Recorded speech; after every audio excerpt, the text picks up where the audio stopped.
Greetings, Fright fans, and welcome into day 3 of our Howling Halloween countdown. Yesterday we looked at Moon of the Wolf. Day 1 was the Howling. What are we going to get to today? Let's check the pumpkin of terror here and find out. All right, reach inside this bad boy. Get a good one here.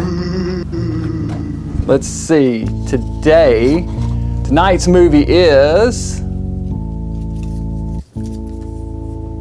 a TV, made for TV, another made for TV. This one is actually a TV program. It is Masters of Horror, Deer Woman.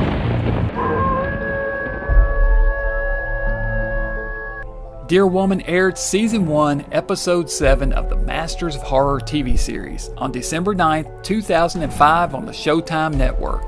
It was co-written by John Landis and his son Max Landis and directed by John Landis. The story centers on Detective Faraday, played by Brian Benben, and Officer Reed, played by Anthony Griffith, who investigate a violent murder at a truck stop restaurant. A truck driver was spotted leaving the bar with a beautiful Native American woman, played by Cynthia Mora, and his body turned up the next day in his truck horribly mangled. More bodies turn up in the following days. Faraday deduces they were all trampled, as if by a hoofed animal. Each time there was a report of the victim leaving with a beautiful woman matching the same description. They later learn of the Native American legend of the Deer Woman, a woman who has the face and body of a woman but legs of a deer. According to legend, she lures promiscuous men away and murders them. This is a fun episode that has a great sense of humor throughout, a trademark of John Landis films. There is even a reference to an American werewolf in London in this episode, a cool callback to another Landis film. Anthony Griffith, who plays Officer Reed in this one, also had a notable role as a police officer in the horror anthology film Tales from the Hood. Masters of Horror was a great series that featured episodes directed by top modern horror directors such as Don Coscarelli, Stuart Gordon, Tobe Hooper, Dario Argento, Joe Dante, John Carpenter, and many more. The lycanthrope in this one is a unique take on the mythos, which is one of the reasons I like it. There's a real Native American legend of a deer woman, which I find interesting. Overall, this is a fun one and one of my favorite Masters of Horror episodes.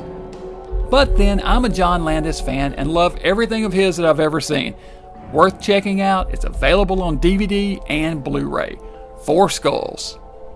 Some good old John Landis action. You just can't go wrong with John Landis. You know, he always has a knack for delivering humor and horror together in movies. He understands the horror to humor ratio. I heard Joe Bob Briggs talking about that when he was hosting movies here recently, that you can't have too much humor. You got to have, you know, the right mix of humor and horror.